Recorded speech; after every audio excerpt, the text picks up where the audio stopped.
Some people will tell you to play it safe. We're here to tell you to all out blitz. Welcome to the inaugural episode of the All Out Blitz podcast. I am your host, JJ Wenner, and I am joined by my illustrious co-host, Doug Orth. Now, Doug, I am sure the people know all about you, but if you would, let the people know what you are all about. All right, then. Well, the majority of people are going to know me as senior writer at FF Today. I've been there 18 years, and in my 18 years with the website, I've developed my highly successful big boards with a methodology I call preseason matchup analysis, which is something we will expand on as the summer progresses. I've been playing fantasy football since the late 90s and made more money than I have spent on entry fees every season since I began playing for money in 2000. I started creating content about 2001, if memory serves. And just this last year, I was a finalist for 2 FSWA awards, the Fantasy Football Writer of the Year and Fantasy Football Article of the Year. That's what I have to say. So, JJ, what do you bring to the Blitz? Mostly a bad attitude and crippling anxiety. No, I'm just kidding. In the words of the Digital Underground, just let me introduce myself. So I've been playing fantasy football for about 20 years. I've been creating content for the past 6. I focus mostly on Dynasty. I have a podcast called the Rider Dynasty Podcast. Right there.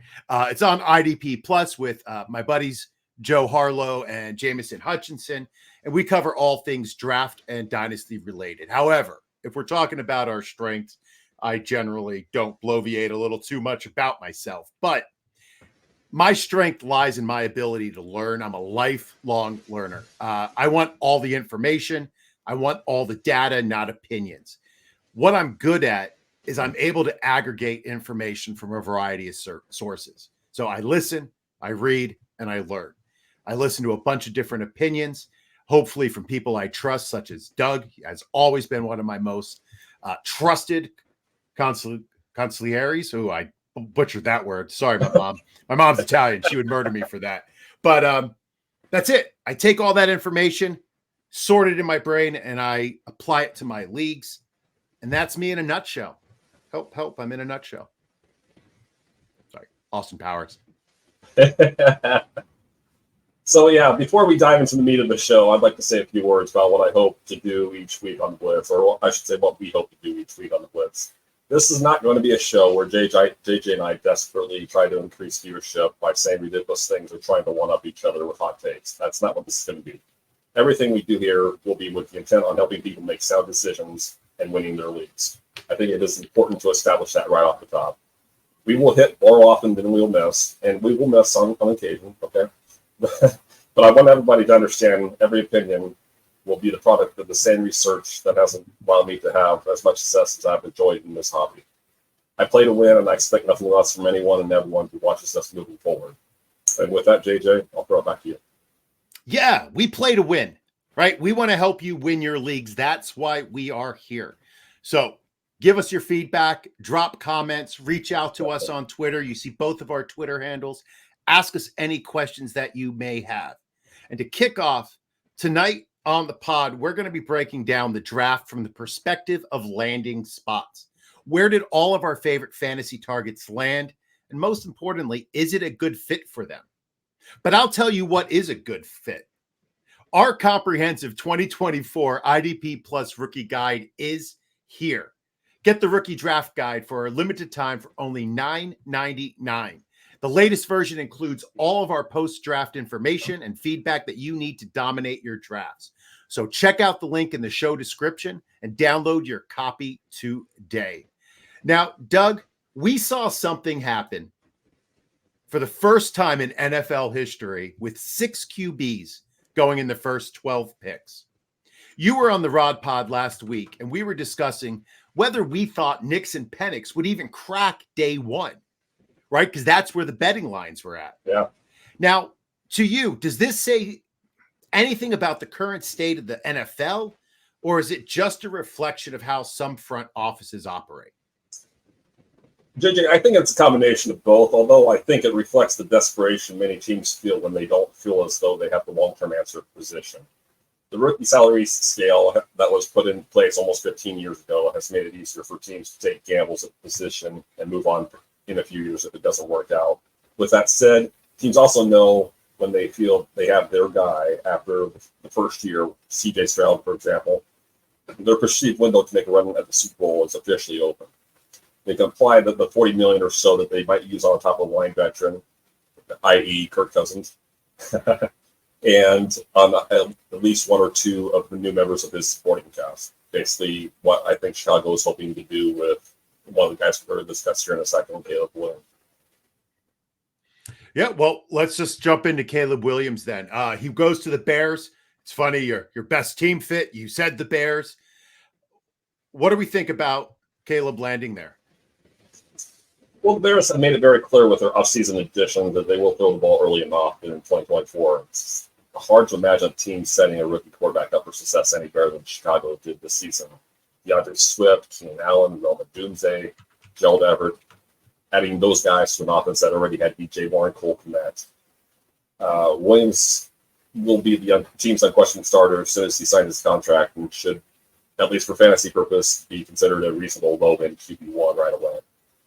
Now, it's funny. I was just on Twitter, the X machine, and somebody who I trust-ish was asked whether or not Caleb Williams is going to be a QB1. They said only if he rushes for 500 or more yards. Do you think he needs that solid of a rushing season to be a low-end QB1? Possibly, but let's be clear. I mean, the image that stands out in people's minds about Caleb Williams was that basically his introduction to the league, to the college football, when he replaced Spencer Rattler and had that long run against Texas in the Red River rivalry.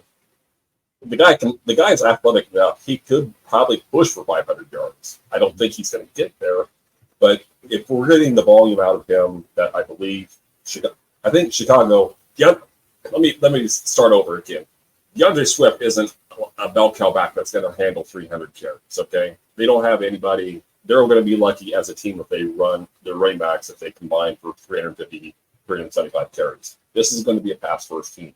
So we've seen it.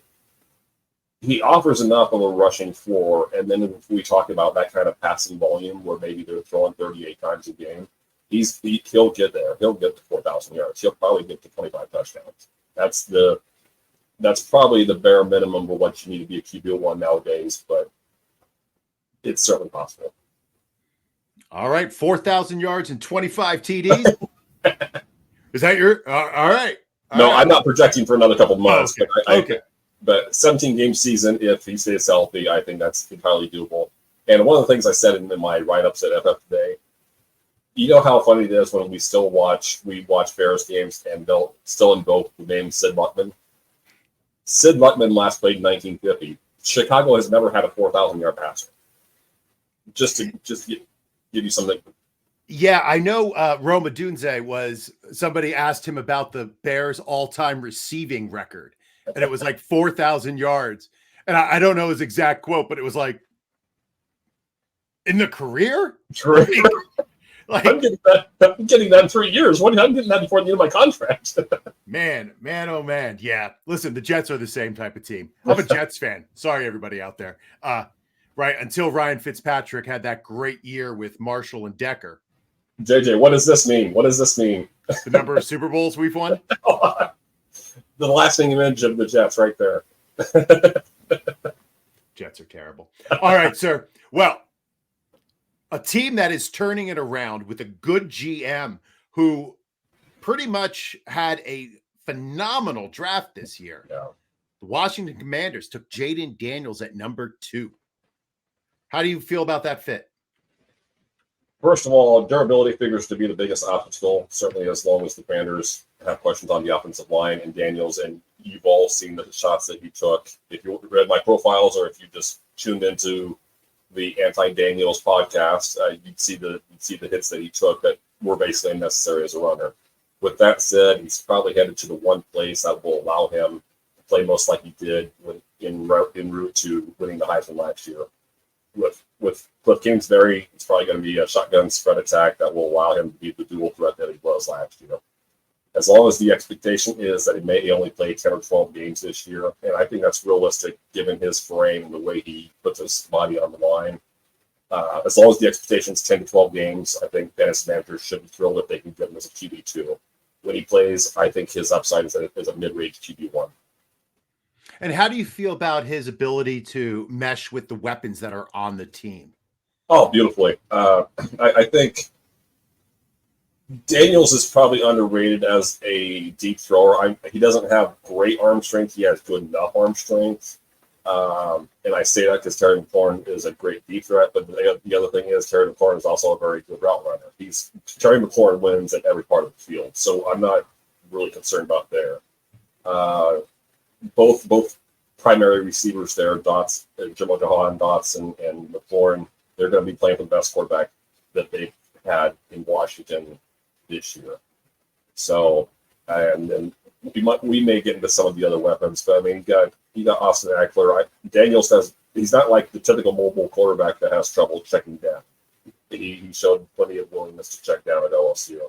So, or to at least take the gains, right? So,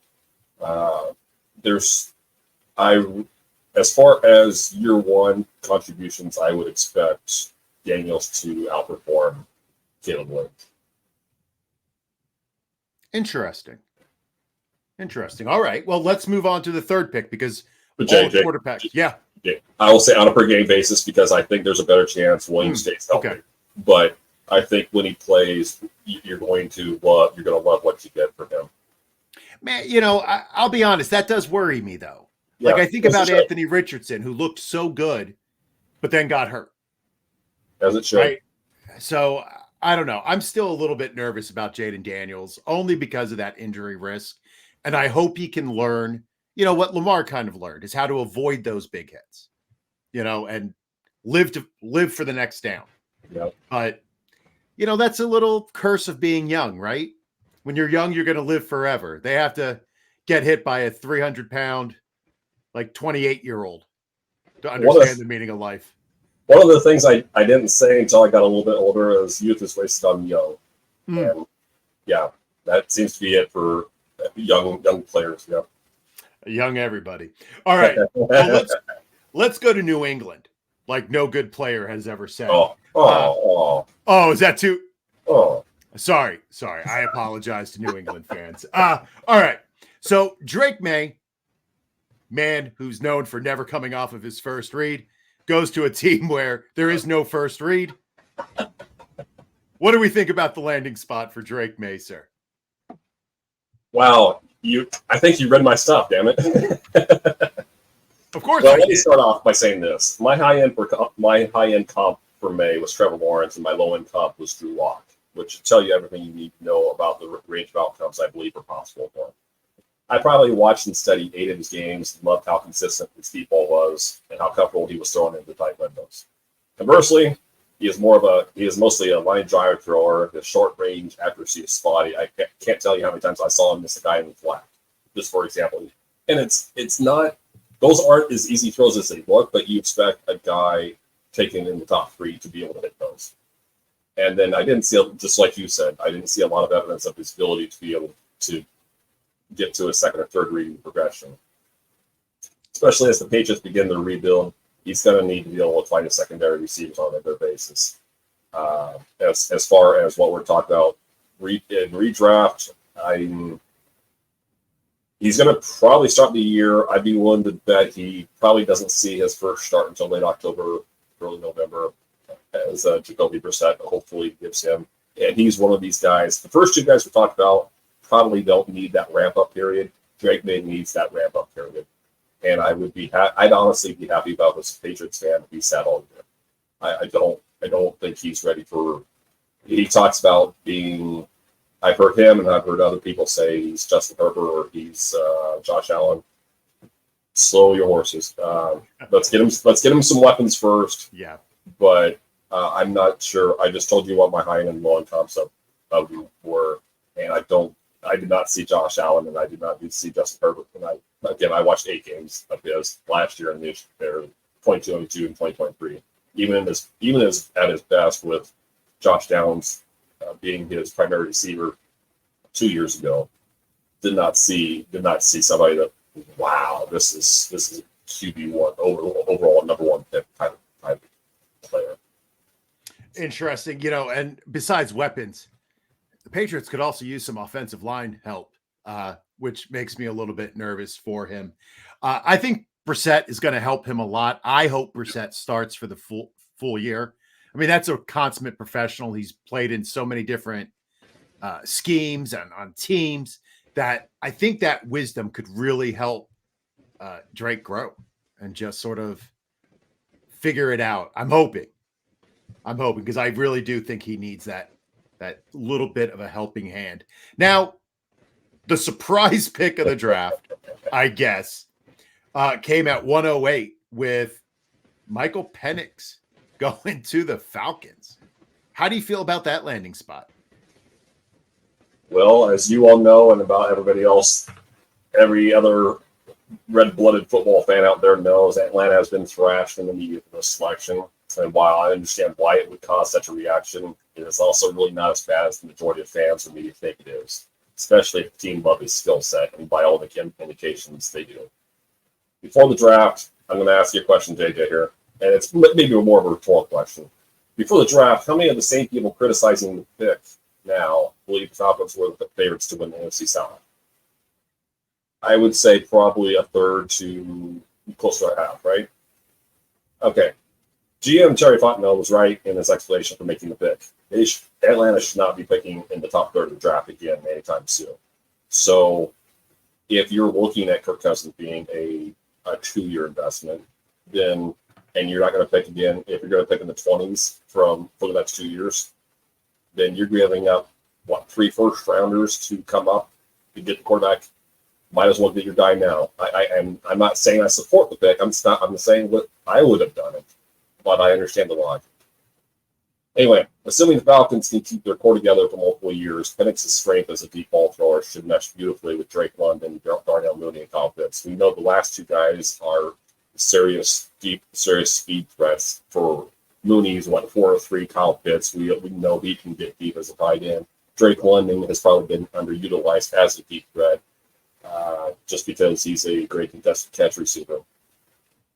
And then finally, let us not forget that the one thing that people seem to be assuming is already a non-issue. Kirk Cousins tore his Achilles. There's no guarantee he's going to return to 2023 form anytime this year.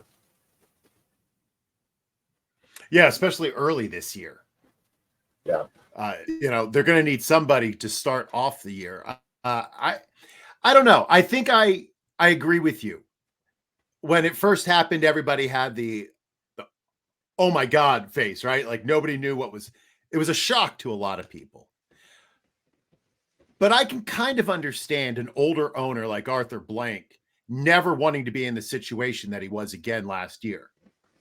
And I think even if he has to go a little bit early to get the quarterback, I don't think he ever wants not to have the guy on the roster. Well, JJ, let me remind you and the folks out there. Last 3 years, let's recap what has been going on the last 3 years. I believe was it Matt Ryan's last year there 2021, and then he went to the Colts in 2022 and didn't play last year, right? Yep. People were saying Matt Ryan washed up, done. What are we doing here, right? Last 2 years, we've had Desmond Ridder and Taylor Heineke and what else, right?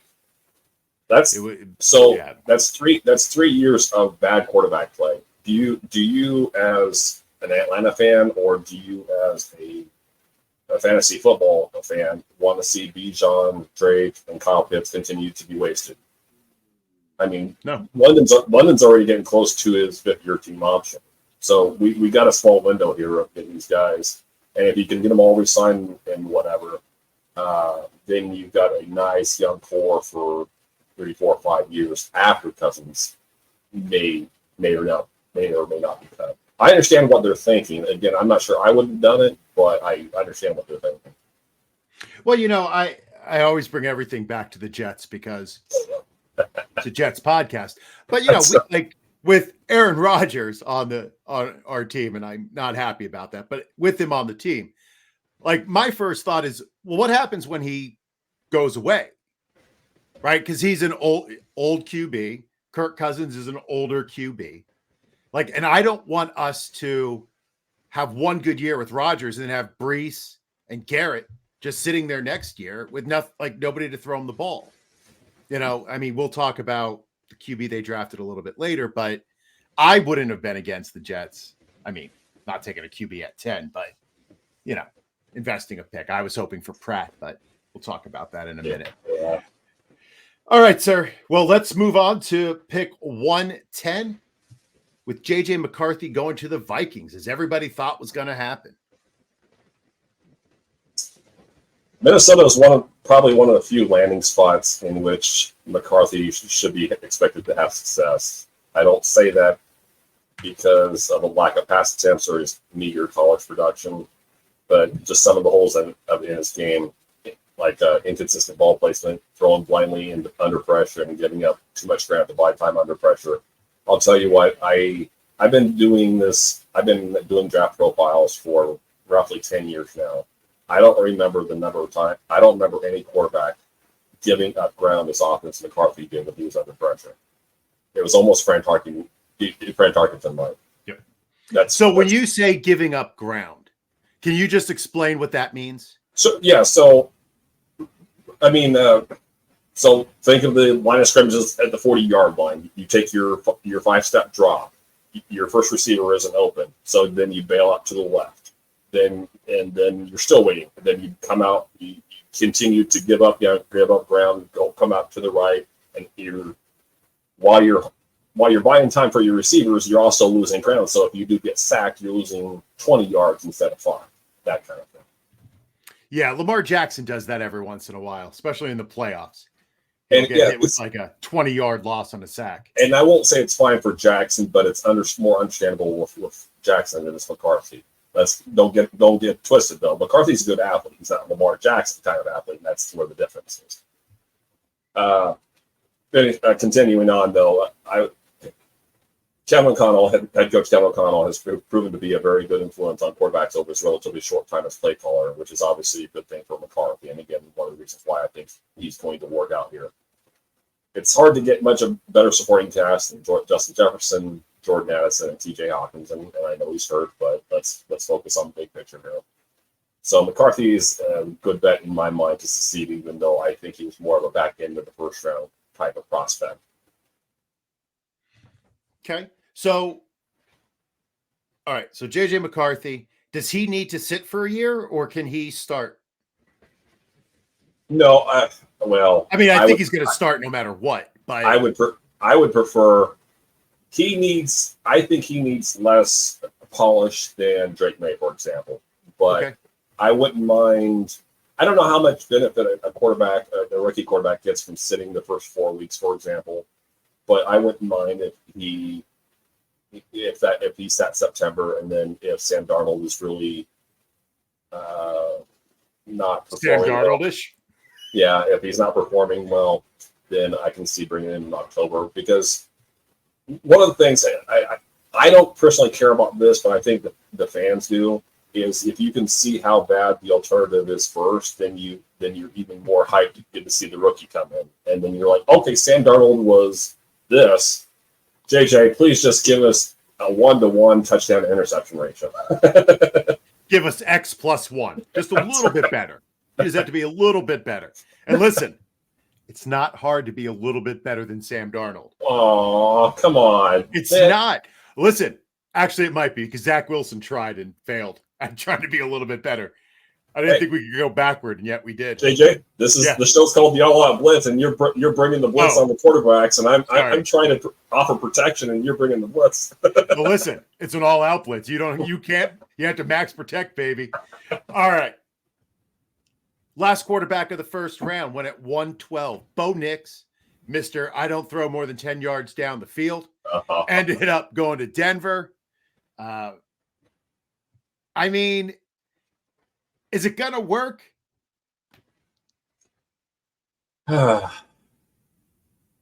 Okay. So if we're going to have 6 quarterbacks, and I think it can, and I'm going to get to that in a second. the history tells us that if there's going to be 6 quarterbacks taken this early, well, this has never happened, but I'm talking about this, like 4 or 5 quarterbacks being taken highly. 3 of them might work out, 1 of them might be average, and 2 of them are probably going to stink. Something along those lines. That might be 2, 2, and 2, but you understand what I'm saying. So I'm going to make the case for him here, but I'm going to also tell you in my explanation why I think it may not work out. Sean Payton undoubtedly saw shades of Drew Brees and Nix, given his modest height, his ability to take care of the ball, which he was very good at taking the ball, care of the ball at Oregon, and his quick decision making. And I think that's probably what sold between the way he was able to retain information in the visits that he had with Sean Payton and in the quick decision making he saw on tape of Oregon. I think those are probably the biggest selling points that Nix had for Payton. Biggest problem with Nix is that the Oregon offense that allowed him to flourish over the last 2 seasons rarely highlighted his ability to throw downfield, just as you touched on. We talked about this last week on the podcast. 312 of his 470 pass attempts last year were within 10 yards of the line of scrimmage. 131 of those 312 were behind the line of scrimmage. While Nix was technically a quick processor and got rid of the ball quickly, one could easily make a case, given that information, that the scheme was the reason. The one reason I believe this marriage could work is because Payton can run an offense and will make sure defenses respect the running game. I would not expect immediate success here because Denver lacks the kind of playmakers that could help Nix hit the ground running. But Broncos are probably one of the few teams most suited to maximize his strengths and minimize his weaknesses because of Payton knowing he's been through this before with a similar quarterback. And I'm not saying Drew Brees equals Bo Nix. I'm saying he's had a shorter quarterback that is a quick processor. And I think sometimes when we watch college football, and I say this a lot with running backs that come into the league and don't have a lot of catches. Just because we didn't see it doesn't mean they can't do it. Bo Nix was able to throw downfield. He just wasn't asked to do it a lot. Now we get to see if that's going to manifest itself at the pro level. I hope it does manifest that he can do it. You know, I'm an eternal, I was about to say I'm an eternal optimist, but my wife might listen to this, and that's not true. I always look for the best outcomes for people, right? I cheer for all players. I cheer for all teams to succeed, even the Patriots. Like, I don't like seeing teams suffer. So I hope Nix is able to put it together. I don't really like Sean Payton. Kind of think he's a douche nozzle. I don't know if I can say that on the air, but I think he's a jerk. And it's going to be interesting to see, was he just Brees? Was he just Brees? Or can he actually do it without him?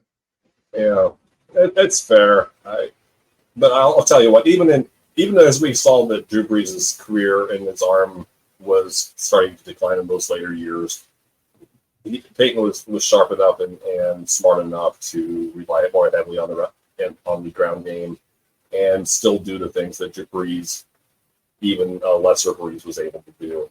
So I think if we set our expectations for Nix as late career Drew Brees first, and then maybe we get to see differently as he hopefully gets to maybe Payton allows him to throw downfield more often, then maybe we get to see 70% Drew Brees, which would I think Broncos would probably take 70% Drew Brees. That would be a heck of a career to be 70% of Drew Brees. All right, well, let's go to now. We're dropping a couple rounds, so let's go to that's what the draft is. I know. The 15th pick of the 5th round, we have Spencer Rattler landing with Sean Payton's old team, the Saints. How do you feel about Spencer? I don't know how much I'm buying this, but ESPN reported during the draft coverage that some scouts could not get out of their heads the immaturity that Rattler at 17 years old showed in that documentary. While no one will go on record and say that was why he was available in the middle of the 5th round, I think it's a ridiculous notion that a documentary shot about a hot shot quarterback while he was still in high school 6 years ago may have contributed anything close to a 2-round drop, maybe 3-round drop in his draft stock. I don't know. Rattler profiles is more of a backup quarterback anyway, which that would make a 5th-round draft choice about right. But you look at some of the teams that he would have maybe even started for, and you kind of wonder why you didn't go 2 rounds earlier. Anyway, it's like I said, he profiles as a backup quarterback, so it's probably just as well if he didn't go anywhere where he could have been pushed to start early, like Las Vegas, for example. I think in this situation he beats out Jake Haener in camp, but thankfully, or maybe not thankfully for Saints fans, I think they're probably tied to Derek Carr for at least 2 more years anyway. So it's probably going to end up being a non-issue. I'd love it to see him get a shot, but you're absolutely right. I know I carried a lot of baggage from watching that QB1 show. Yeah. But then I thought, what would I have looked like at 18 if somebody was following me with a camera crew? Like, I would have been a train wreck.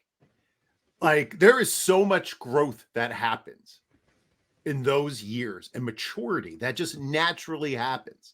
Like, to hold that against a kid who has seemed to grow as he progressed through his college career just seems a little unfair to me. It seems very old school NFL.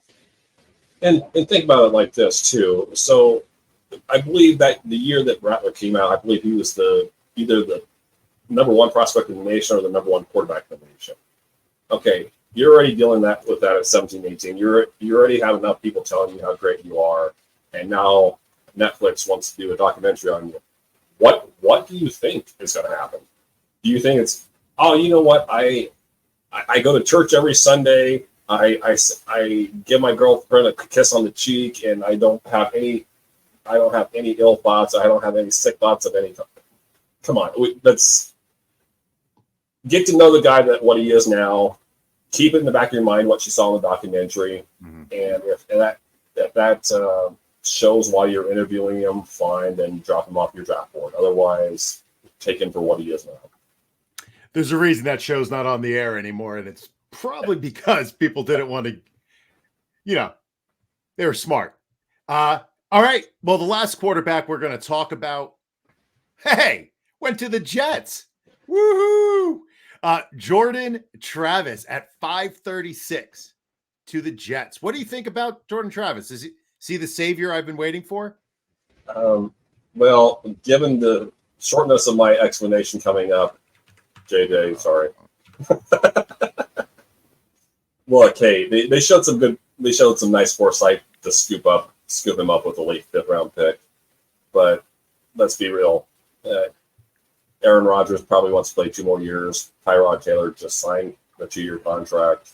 You're bringing them in to be breaking case of emergency situation.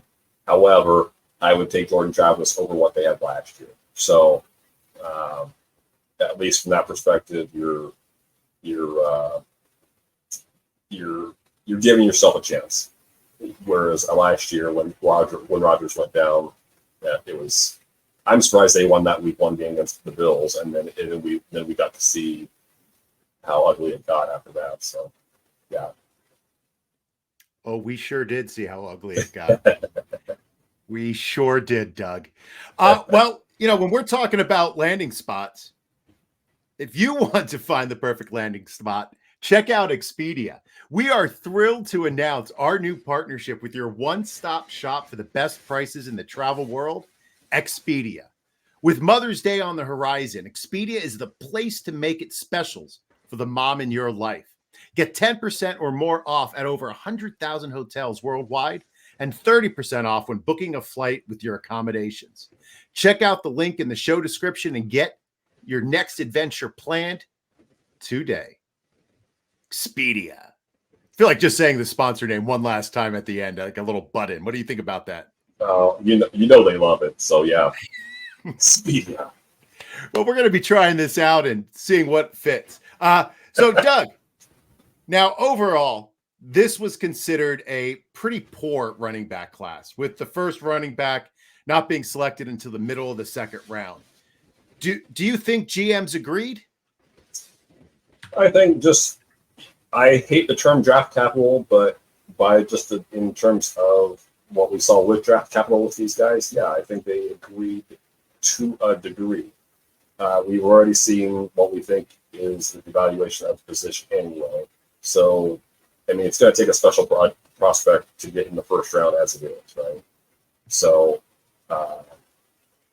but as you watch, I probably watched at least 15 of these guys.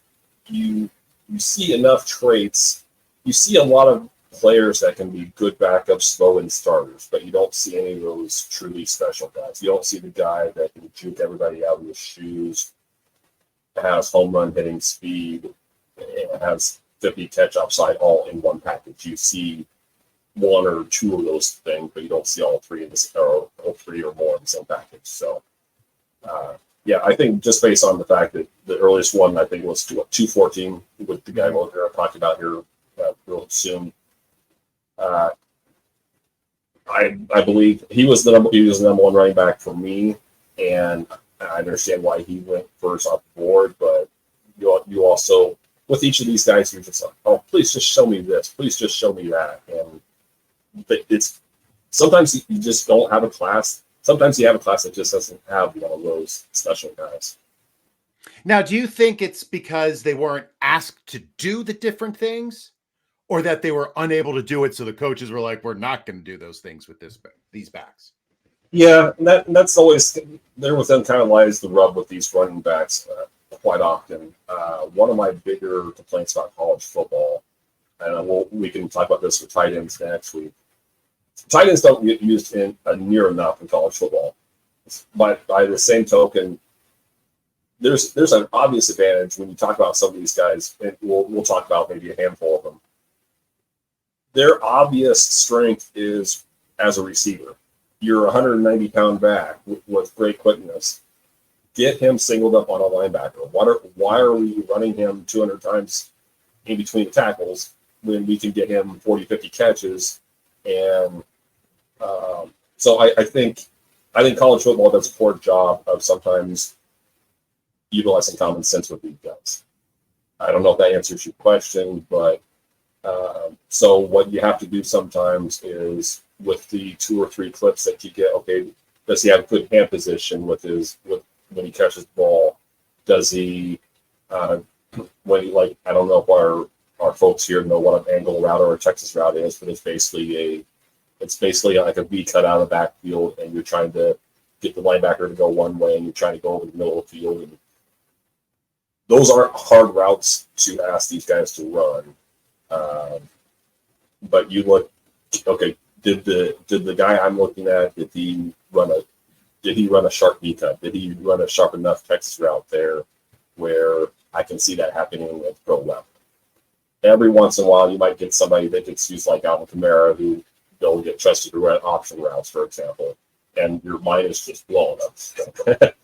But you're looking for flashes. You're looking for hints of, okay, I saw that once or twice with this guy. Now let's see what can happen when he's coached to do that on a game by game basis, and not once every month basis. All right, so let's start off then with the first running back drafted. Like you said, he was at 214 by the Panthers. Jonathan Brooks. How do we like that landing spot on the Panthers? New head coach Dave Canales must have liked what he saw on tape, because one of my comps, my low-end comp for him was actually Rachaad White, who just coached at Bay. I think Brooks is White's equal in the passing game, but offers more power and contact balance. And for anybody that hasn't heard the term of contact balance, basically what that is, you get, let's say you got a guy running up the middle of the field, and a linebacker hits his side, and you almost guess that he didn't get hit. He continues to run through contact as if, thank you for coming, see you again next month type of thing, right? Brooks may end up being the only rookie back that has a real chance to be named as a week 1 starter, although the timing of his ACL injury, which was November of last year, and the subsequent timeline for a return to form, and we talked about on the Rod podcast last week, Yep. You give him 12 months to heal properly, and then you give him at least another 6 months almost to trust that knee again, and sometimes another 6 months on top of that. Anyway, I believe all that casts some doubt on whether or not we're going to see a great rookie year from him. I suspect that Brooks will begin the season in the split committee with Chuba Hubbard as he continues to build trust in that knee. Some maybe, hopefully around mid-season, which again, we're talking 12 months. We're not talking 18 months. But sometime around mid-season is the first time I would be willing to take the gamble that Brooks could be ready to take over the backfield. I think he has RB2 upside if he's able to get to that point. But again, that's not the most likely outcome in my mind. Yeah, I'm definitely more excited about him for the subsequent years. You know, they are building down there. They have a nice young quarterback. Like, hopefully they'll continue to add weapons and build this offense and allow Jonathon Brooks, as he comes into that year 2 post injury, to really break out and go full bore. What about at 302? We have Trey Benson going to the Cardinals. Did you like that spot? Yes. Let's begin by talking about James Conner's durability issues. I think that makes his likely handcuff a potentially valuable asset in fantasy. I don't think that's breaking news, and I think Benson should win that handcuff job or the backup job this summer. Even if Conner stays healthy for an entire season for the first time in his career, and again, mind you, he has never played a full season. Arizona still needed to find his long-term replacement or protect itself against one of his injury-related absences. Few backs in this draft meet qualifications better than Benson, who I believe gives the offense more big play than Conner without sacrificing much power. Now, mind you, I didn't say he was a better player than Conner. His biggest obstacle as a rookie is the same problem most rookie running backs face. He's got to get better at pass protection. And I think his deficiencies in that area may ultimately be what ends up keeping Conner locked in as the primary back there in Arizona. Having said that, again, I think for what Arizona wants, though, if the idea of having Conner, if Conner is their idea of a perfect back for them, they weren't going to find a better handcuff or a better replacement in the draft than Trey Benson. Yeah, and hopefully that offensive line can start skewing back to average, right? If they can just get back to average, I think Conner will have more success. I think the offense will have more success. They added a lot of other weapons with Marvin Harrison joining, right? They have a good young core. They like Kyler.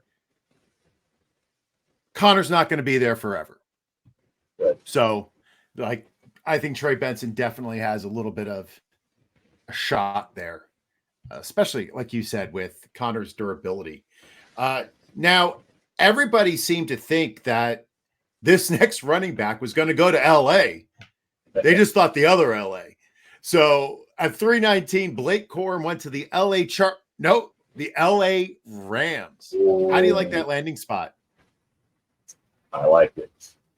I don't like it for Kyren Williams, but I also don't think I've seen some stuff on the X machine that says that trade Williams, sell. I'm not there yet either. So I think one of the things that maybe we should have touched on in the open is we want to have reasoned takes, and I think reasonable. I'll get to reasonable in a second. I said this before about Brooks, about what a team liking seeing what I thought I saw on film. LA must have seen what I saw on film because my high end comp for Corum was actually Kyren Williams. So it's amazing how sometimes this stuff works out. The Rams would probably like to avoid having Williams average 23 plus touches again for a second straight season. And I think so I would expect Corum to have a meaningful role in this offense early. In a worst case scenario for Williams, maybe Corum turns this into a split backfield, although Sean McVay tends to prefer riding one back. So I don't think that's where we're going with this. Either way, Corum should quickly emerge as one of the most valuable handcuffs in fantasy. In an offense that proved they wanted to run last year. So as far as for fantasy purposes here, I think he's worth considering as an RB3 and possesses low end RB1 upside if Lloyd decide on bringing over time. I really liked in your profile on FF Today for him how you said he could be the 1B, right, in a gap or zone. And now he is the 1B, right? Like, so it's a perfect fit for him. Great call. Great article. That's why you should read what Doug writes over at FF Today. Just dropped a great article about day 3. That's right. Day 3. Great article. I just read it a little bit ago. So 6,000 of my finest words. Don't get scared. It's an easy read. It isn't. Is it really 6,000? It's 6. Yeah, it's I don't think I 16. read all 6,000. All right, sir. Up next, we're going to MarShawn Lloyd with Green Bay, who was drafted in the 25th pick of the 3rd round. How do you like him going to Green Bay? There are some out there making the case that fantasy managers should not sweat Lloyd's landing spot because Josh Jacobs' contract is really just a deal Green Bay can get out after 1 year. While anything is possible, I can guarantee you the Packers did not release Aaron Jones and sign Jacobs with the idea that he would be a 1-year stopgap. Then invest in a runner in one of the worst drafts at position in recent memory, and then wait until the late part of the 3rd round to find their guy. I think Lloyd's arrival suggests this year may be the beginning of the end for A.J. Dillon, but Lloyd is too much of a scat back, and unfortunately he's a 220-pound scat back. I don't like, he doesn't run with enough power for a 220-pounder, but anyway, he's too much of a scat back at the moment, and not a prospect I was all that high on anyway. All right, so then let's move on to somebody who a lot of people are excited about. Jaylen Wright went to the Dolphins at 420. Yeah. You might like what I have to say here. The first part, maybe not so much. The NFL can be a cruel business. I don't know how many of us got to benefit from Raheem Mostert last year, but he just broke multiple team records in his age 31 season. But now it kind of seems unlikely he's going to be with the team past this upcoming year, despite signing a 1-year extension with the team less than a month ago. While a 4th-round pick at running back is not a huge commitment, and we're talking about right here, obviously, Miami did trade up to get him, likely with the hope that he shows enough this year to give them the option of moving on from Mostert if he shows any signs of decline, which in his age 32 season, it's going to happen sooner or later, and he's got enough of an injury history where it probably will happen. So anyway, like I said, Mostert has enough of an injury history that it makes sense to stash Wright in deeper leagues, while Devon Achane could absorb some of Mostert's touches if that happened in 2024. And also, it's quite possible Achane and Wright would split touches, which would make them both useful in most leagues. And let's not forget, too, Achane missed a lot of games last year, too. Mm-hmm. So when you factor in Mostert's injury history and Achane missing what I think it was 6 games, there's definitely a reason to stash him and draft him probably in the middle rounds of your redraft leagues, and I would definitely make him a target in the, I don't know what I said in the article, I don't remember what I said in the article, but probably the early mid part of the 2nd round. If he's there for you in the rookie drafts, I'm taking him. Yeah, especially going someplace with a head coach who knows how to scheme for speed. I mean, that's what McDaniel does, right? Like he schemes for speed. That's what he does. Man, it could be explosive, sir. It could be explosive. All right. Speaking of explosive athletes, now that was a little bit of a joke because of his combine measurables. Bucky Irving went to the Buccaneers at 425. What do you think about that landing spot? Okay. Well, I had some thoughts here. I'll just stick to my script. How about that? No, don't do that. What are your thoughts, brother? Irving's going to have some handcuff value if he can be out Chase Edmonds and Sean Tucker for the primary backup job in Tampa. But his size, 5'8", 192 pounds, will likely be a big factor in him being able to earn enough touches to be anything more than a 10-80 back, even if Rachaad White gets hurt. In a pie-in-the-sky, best-case scenario, maybe the Buccaneers think Irving can be their Devon Achane, but that's really a stretch given what you said, his combine measurables. And I'm going to interrupt myself here, too, again. we're not going to talk a lot about, or at least I don't think we're going to talk a lot about combine measurements. 40 times are typically overrated. What's usually most important with a lot of positions is the 10-yard split, for example. But what some of these things do show, again, the 40 speed, a vertical jump, and broad jump are sometimes you'll hear me refer to triangle numbers. Those are the triangle numbers. And all of Bucky Irvin's triangle numbers were 4. So that usually tells you, that gives you an idea that maybe we're lacking explosion here. For a 192-pounder, you don't want a guy with a lacking explosion. Either way, Irving and Wright's strengths are too similar in my mind to expect Irving to steal too many touches. So I think even if he does win the backup job, you're looking at more of a breather back and not a 1B kind of back here for Tampa Bay. All right, well, let's go on to my hometown team. The Eagles drafted Will Shipley at the 27th pick of the 4th round. What do you think about him? You watch or Shipley, the landing spot. Yeah, you're right. You watch Shipley and you see, I think I made in my write-up, my day 3 write-up, I think I said dollar store Christian McCaffrey, and I think that's fair. There's a reason I said dollar store, so I don't want to field questions about, you said, no, I didn't say that. I said dollar store McCaffrey. Kenneth Gainwell is entering the final year of his rookie contract, so the addition of Shipley is almost certainly an indication that Philadelphia expects him to replace Gainwell as the primary backup to Saquon Barkley in 2025. And I'm still not used to the fact that Philadelphia has Barkley. That just still blows my mind. Anyway, Gainwell has been good enough for long enough that he will probably almost certainly be the lead back in a committee with Shipley next year if Barkley gets hurt. That role, that 1B role, would have some value for managers to deeper leagues, but I don't think it's enough to consider him a good stash this season.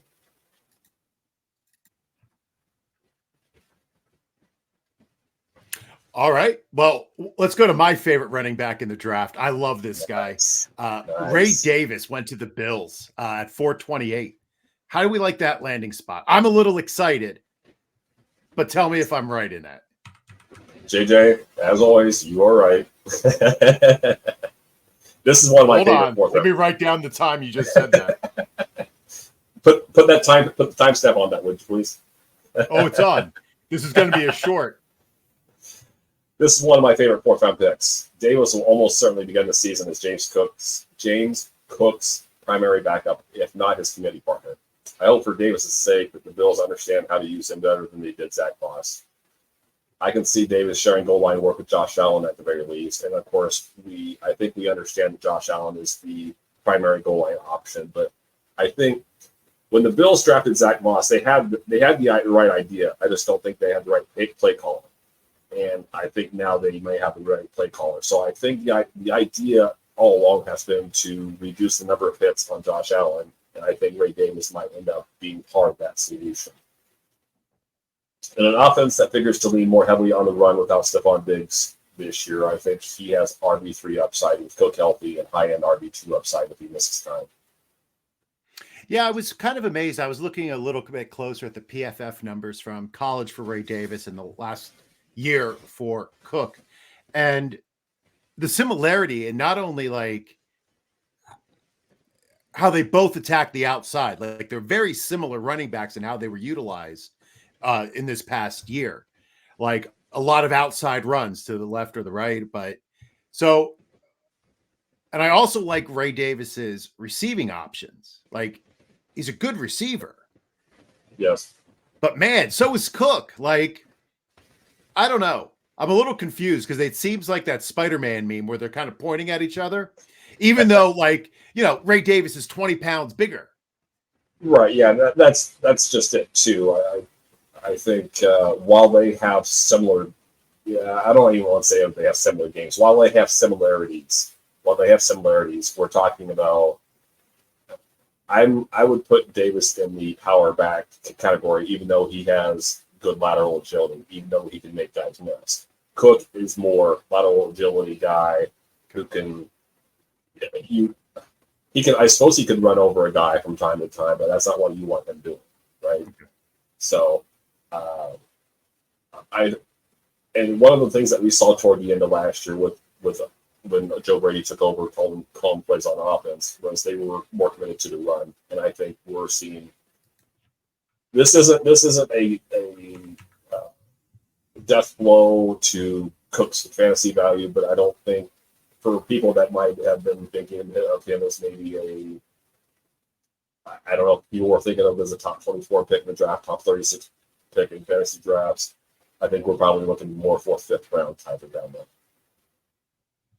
Interesting. Well, you talked a little bit before about the combine. And if anybody showed up at the combine, it was our next guy who went at 429 to the 49ers, Isaac Guerendo. Is that a good fit for him? Again, yes. The 49ers can't help themselves, I think, when it comes to taking running backs in the middle rounds, although there's really good explanation for why they chose Guerendo, besides the good combine testing. Both Elijah Mitchell and Jordan Mason are in the final years of their rookie contract.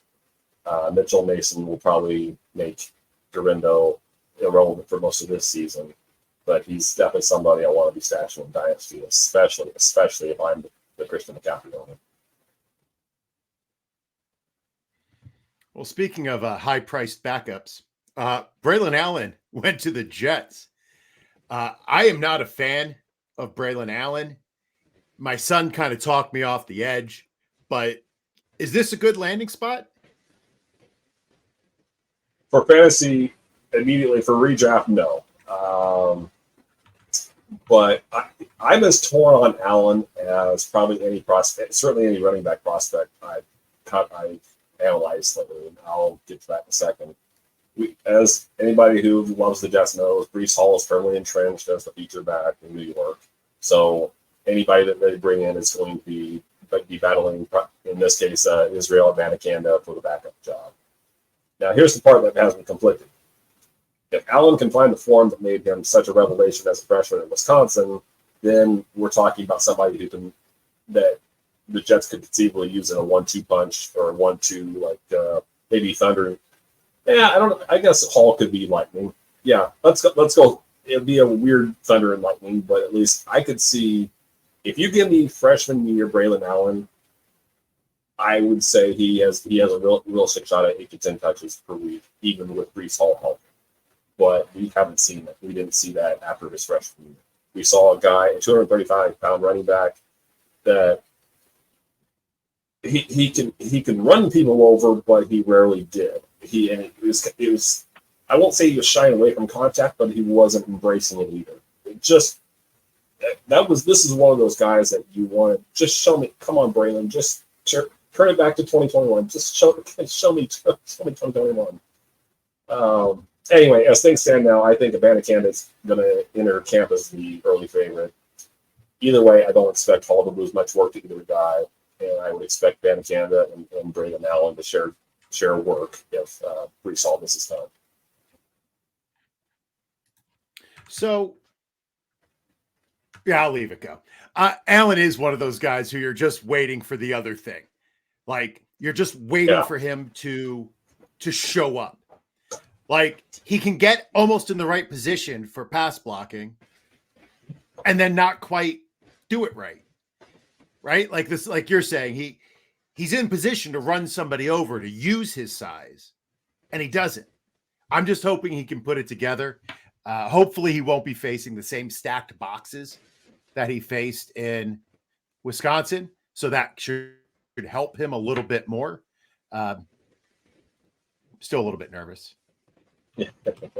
One of the things I mentioned in the profile, he was kind of a late transition to full-time running back.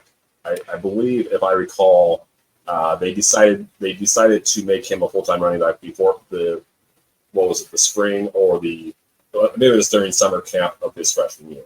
And then 3 months later, he's rushing for 1,000 yards, and Debbie owners are thinking, oh, this is my guy. Dynasty owners are thinking 2 years ahead. This is the 101 whenever he comes out. And then, so a reason I mention that is because I want to blame some of the things like the pass pro. Sometimes you see it and you're like, yep, that's exactly what I would expect out of a 235-pounder. And then you see the inexperience come in on other plays, and So I want to blame some of that stuff on just pure inexperience of playing the position, but you'd like to believe after 2 or 3 years that some of that it wouldn't be that inconsistent. All right. Well, let's go on to the next guy then, after you broke my heart a little bit there, Doug. Audric Estime went to the Broncos at 5'12". How do you like that landing spot? I'm up in the air about this one. He's a power back with some big playability, and I want to touch on this real quickly. He averaged 4.27 yards after contact in 2023, which was the 4th best in FBS, and he ranked 3rd in the country with 14 rushes of 20-plus yards. So we're talking about a power back, again, with some big playability.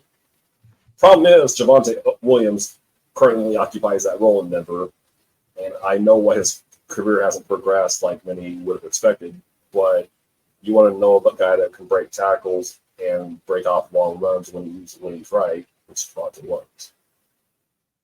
I don't think Sean Payton wants to change Jaleel McLaughlin or Samaje Perine's role in the offense either, so I see it's going to be hard for Estime to be active on game days, barring an injury.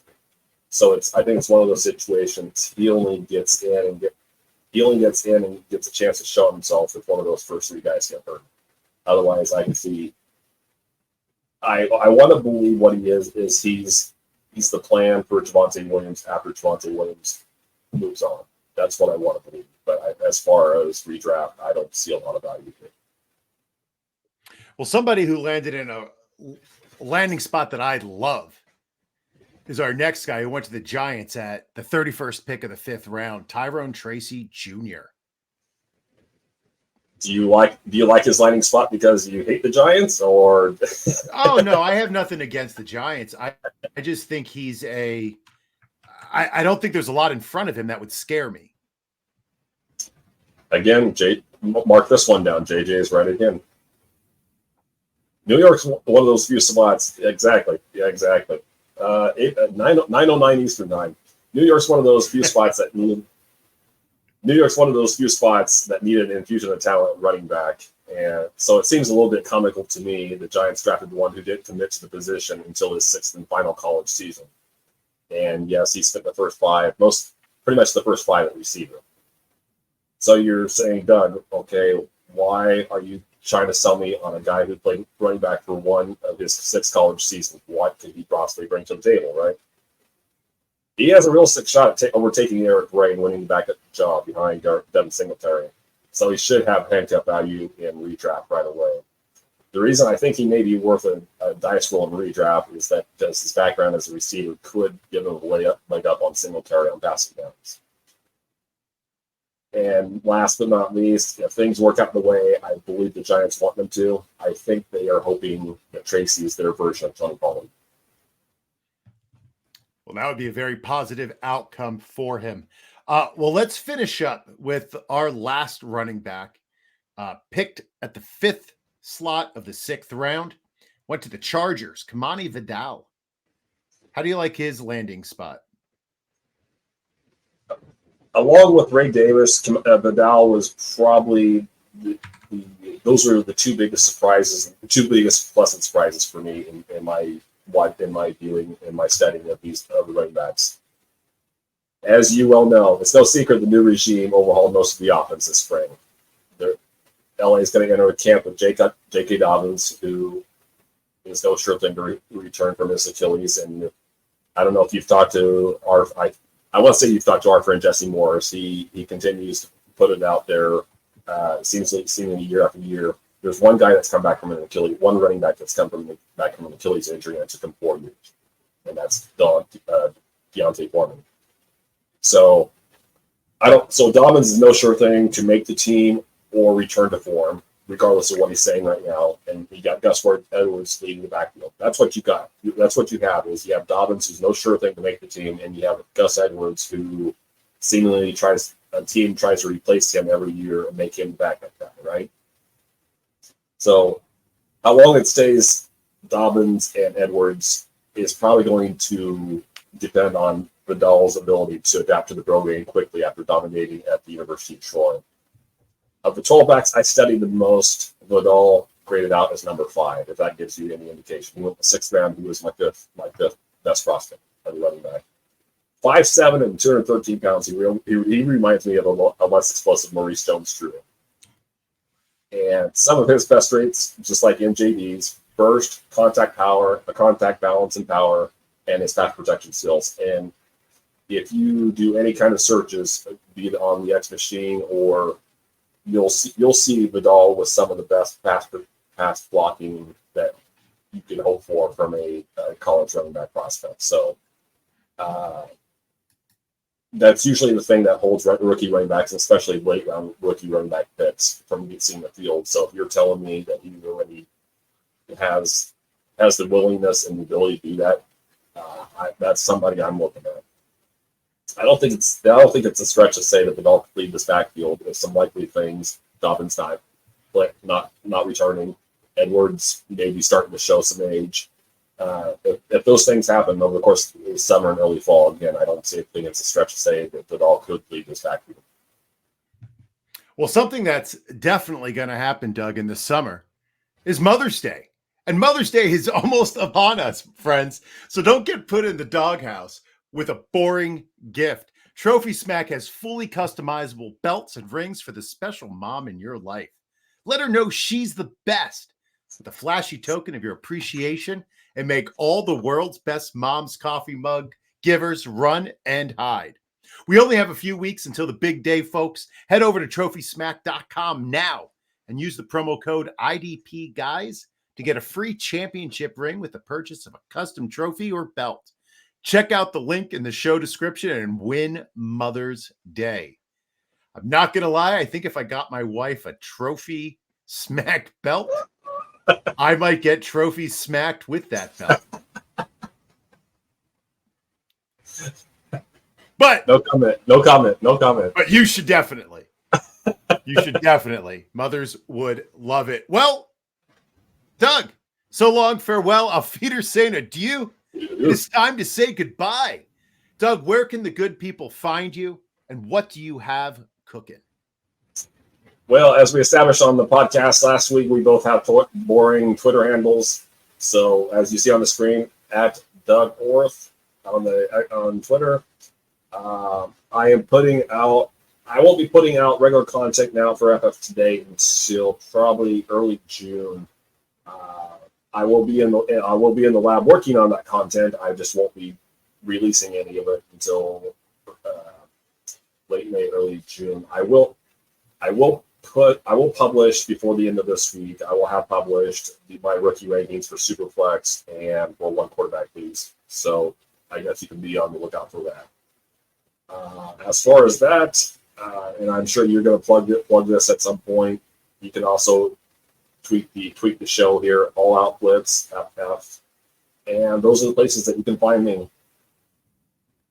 Well, I'm at JJ Wenner on Twitter.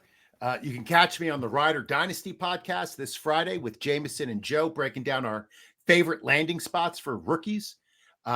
You can check us out at All Out Blitz FF, as Doug just said. Thank you to Doug for all of his work and support as we launch this pod. To quote Hambleton, for the first time, I'm thinking past tomorrow. So thank you, Doug. I appreciate you. Special thanks to the whole crew at IDP Plus for helping produce the pod and welcome us in. And be sure to tune in next week on Wednesday when Doug and I break down landing spots for wide receivers and tight ends. So thank you for tuning in. And remember, when in doubt, all out blitz. Boat drinks, my friends. Boat drinks.